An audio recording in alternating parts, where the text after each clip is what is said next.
Alam mo kung ano madalas tanong sa akin? Bakit nga ba nagkaka-CKD ang tao? Hindi lang to basta tanong. Tanong to na gusto kong maintindihan. Hindi lang para sa sarili ko, kundi para na rin sa iba. Ang totoo, maraming dahilan kung bakit nagkaka-chronic kidney disease ang isang tao. At minsan, hindi lang iisa. Unang dahilan, high blood pressure o mataas na BP. Kapag matagal lang mataas ang BP, unti-unting nasisira ang mga ugat na maliliit sa kidney. Pangalawa, diabetes. Kapag mataas ang sugar sa dugo ng tao, unti-unti nitong sinisira ang kidney. At pangatlo, pag-abuso sa mga gamot, lalo na yung mga pain reliever na ininom natin, lalo na kapag walang kontrol.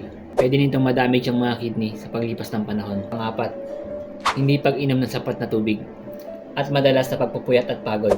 Unti-unting naapektuhan ng katawan hanggang sa pati yung kidney na nadamay.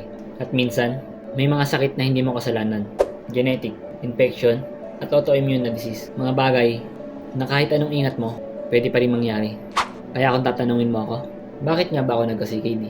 Siguro, halo-halo. May mga bagay na napabayaan at may mga bagay na hindi ko kontrolado. Pero alam mo kung ano ang importante?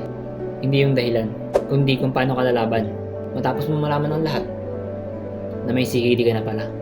Alam nyo, hindi pa tapos ang buhay dahil may CKD ka. Pwede ka pa rin bumangon, pwede ka pa rin mangarap.